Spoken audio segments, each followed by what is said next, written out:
Tu sais ce qui est vraiment ironique? C'est que tout le monde pensait qu'elle avait tout réussi. Élégante, respectée, à la tête de sa propre boîte de communication à Lyon.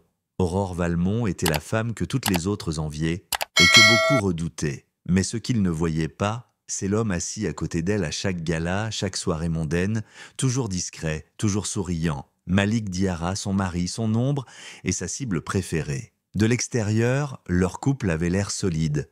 Elle, flamboyante, lui, apaisant. Mais derrière les murs en pierre de leur belle maison bourgeoise, la vérité était bien plus sale que les nappes blanches de leur dîner mondain. Parce qu'Aurore n'était pas seulement arrogante ou exigeante, elle était cruelle. Sournoisement, doucement, quotidiennement cruelle. Ça a commencé petit. Tu vois ces petites remarques qu'on laisse passer au début, parce qu'on veut croire que c'est juste de l'humour. Pourquoi ta mère met toujours autant d'épices disait-elle en riant, en repoussant l'assiette. Puis c'est devenu, tu sais, t'as de la chance que je sois avec toi. Un homme comme toi aurait jamais eu une femme comme moi. Et Malik, au début, il se taisait. Il se disait que ça allait passer, qu'elle était juste stressée, qu'elle ne réalisait pas l'impact de ses mots. Mais Aurore savait exactement ce qu'elle faisait. Elle critiquait ses origines, ses traditions, jusqu'à sa manière de parler avec sa famille. Elle ridiculisait ses projets. Surtout celui d'ouvrir son école de musique.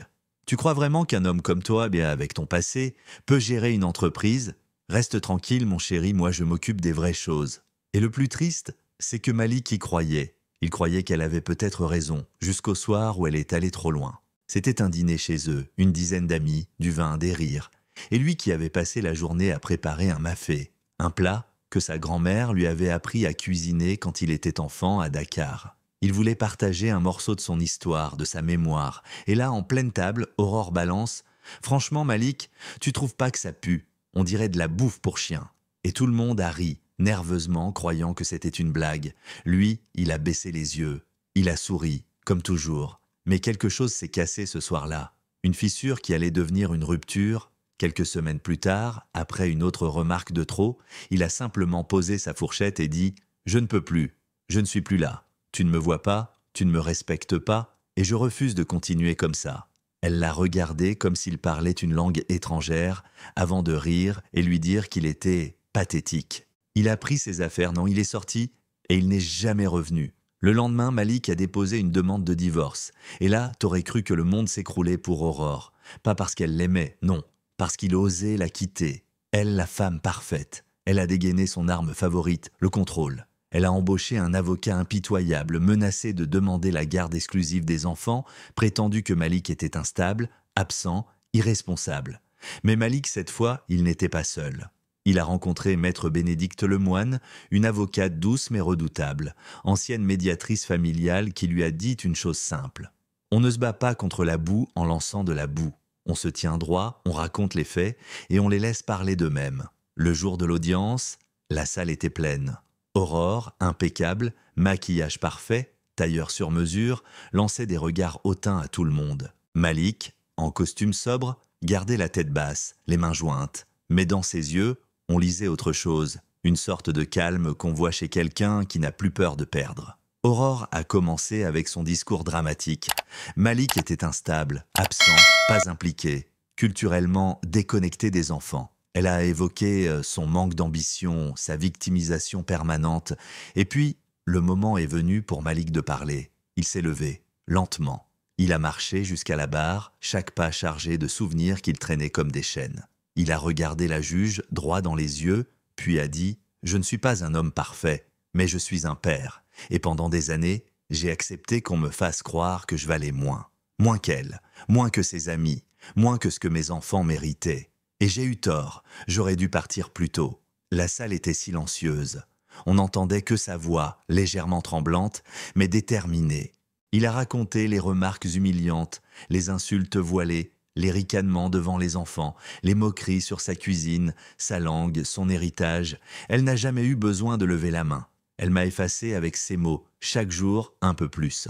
Et là, un truc a changé. Même l'avocat d'Aurore a levé les yeux, comme s'il découvrait qu'il ne défendait pas juste une cliente, mais un mensonge. Puis, il y a eu ce moment, cette question inattendue venue de la juge, Madame Castaigne, une femme réputée pour sa fermeté, mais aussi son sens de la justice humaine. Elle s'est tournée vers Aurore et a demandé « Madame Valmont, vous dites que votre mari était un mauvais père. Mais avez-vous seulement pensé à l'impact de vos mots sur vos enfants, à ce qu'ils ont vu, à ce qu'ils ont entendu, à ce qu'ils retiendront de vous deux plus tard?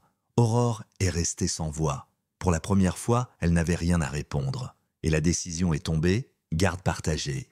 Suivi psychologique pour Aurore, sensibilisation à la violence verbale. Et une mention claire, le tribunal considère que M. Diarra a agi avec dignité, responsabilité et dans l'intérêt supérieur des enfants. Malik est sorti du tribunal la tête haute, pas triomphant, mais libre.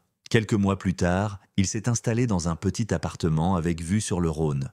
Pas grand-chose, mais à lui. Les enfants riaient à plein poumon en courant d'une pièce à l'autre.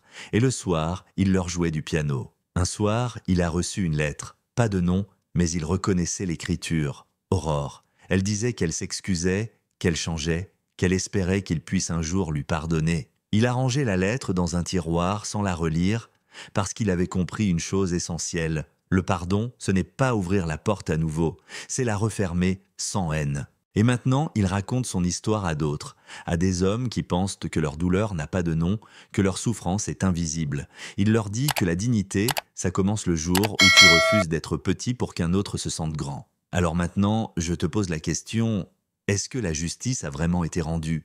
Est-ce qu'un pardon peut effacer des années d'humiliation ou est-ce que certains actes laissent des traces que même le temps ne guérit pas? Dis-moi ce que t'en penses dans les commentaires. Parlons de ça, parce que le silence, parfois, fait plus de mal que les cris.